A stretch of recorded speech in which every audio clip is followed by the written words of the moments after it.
Hello नमस्कार मंडळी, मी पूनम. माझ्या यूट्यूब चॅनलवरती तुमचं सगळ्यांचं खूप खूप मनापासून मी स्वागत करते. बरं, हा माझा पहिलाच यूट्यूबचा व्हिडिओ आहे, लॉंग व्हिडिओ आहे, म्हणून मी म्हटलं प्रत्येक गोष्टीची सुरुवात ही गोड पदार्थ बनवून करतात, तर यूट्यूबची नवीन सुरुवात करताना का नाही, म्हणून आज मी सुरुवात गणपती बाप्पाचे आवडते मोदक बनवून करणार आहे.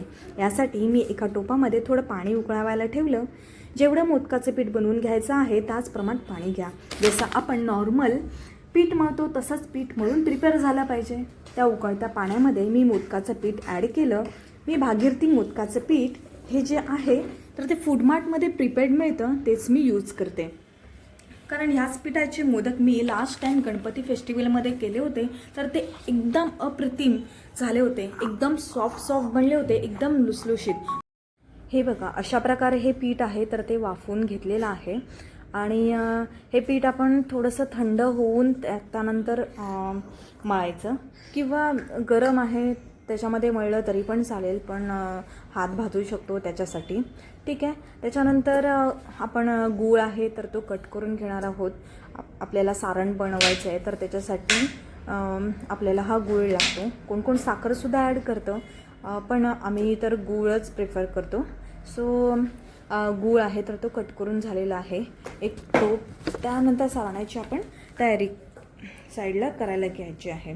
त्यासाठी एका पातेल्यात थोडं ऑइल घेतलं. त्यानंतर त्याच्यामध्ये जो किसलेलं खोबरं आहे तर ते ॲड आपण करणार आहोत.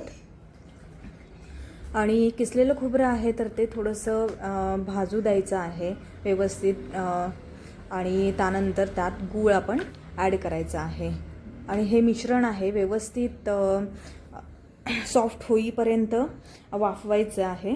आणि त्यानंतर त्याच्यामध्ये आपण वेलची पूड ॲड करू शकतो. त्याच्यानंतर ड्रायफ्रूट्स कोणाला ॲड करायचे असतात तर तेही कट करून आपण ॲड करू शकतो.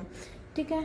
पण ड्रायफ्रूट्स आहेत नॉर्मली एकदम बारीक कट करून केले पाहिजेत, किंवा पूड बनवता ड्रायफ्रूटची तर तीही प्रिपेअर केली तरी पण चालते. मी वेलची पूड फक्त आता टाकते.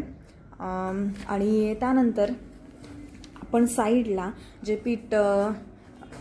पीठ वाफवलेलं आहे तर ते मळून घेणार आहोत.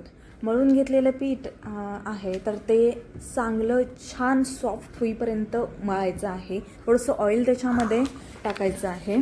आणि हे नॉर्मली आपण ह्याची लाती सारण भरण्यासाठी प्रिफर करणार आहोत. तर ती लाती आहे तर ती बनवताना नॉर्मली ऑइलचा जास्त यूज करा.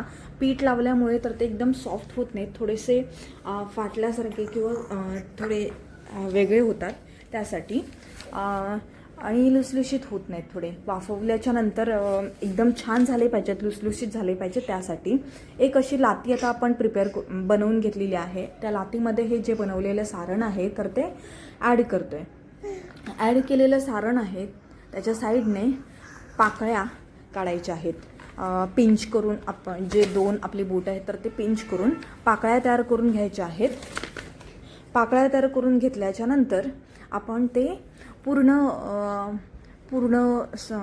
सारण आहे तर ते कम्प्लिटली भरून घ्यायचं आहे. आणि हे बघा, अशा प्रकारचं भरून झाल्याच्या नंतर अशा प्रकारे हा मोदक तयार होतो.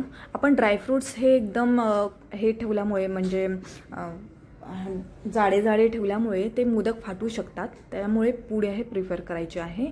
देन आपण गावाला जसं वाफायला ठेवतो मोदक, तसं त्याप्रमाणे हे वाफायला मी ठेवलेले आहेत. एक चाळण घेतलेली आहे. चाळणावरती मी एक कपडा टाकलेला, ओला कपडा आहे तर तो कपडा, तर त्यावरती हे मोदक आहेत तर ते ठेवलेत. आणि त्याच्यावरती थोडं पाणी शिंपडले मी.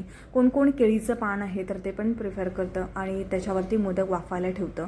माझ्याकडे केळीचं पाणी काय नाही आहे इथे, तर त्यासाठी मी हे अशा प्रकारे रुमाल ठेवला आहे आणि त्यावरती हे मोदक मी वाफायला ठेवलेले आहेत. ठीक आहे. एक टोप आहे, टोपाच्या वरती एक चाळण आहे, चाळण्याच्या वरती हे मोदक रुमालामध्ये ठेवलेत आणि ते मी ठेवलेत. बरं, हे 20 ते 25 मिनटं वाफवून घ्यायचे आहेत. त्यासाठी खूप वेळ लागणार होता. तर हा माझा मुलगा अंगदची बाप्पाची पूजा चालली होती, संध्याकाळ झाली होती, त्यासाठी तो बाप्पा करत होता. देन हे बघा, 20 ते 25 मिनटं झालेली आहेत आणि हा आपले मोदक प्रिपेअर झालेले आहेत. सो हे बघा झाल्याच्या नंतर आपण बघू शकता कसे मोदक प्रिपेअर झाले ते. मी पण जास्त काय बनवत नाही, पण बनवण्याचा मी ट्राय केलेला आहे. कसे वाटले तर ते मला नक्कीच कमेंटमध्ये सांगा. व्हिडिओ आवडल्यास लाईक शेअर सबस्क्राईब करायला विसरू नका. प्लीज सपोर्ट करा. ठीक आहे. Thank you so much for watching this video.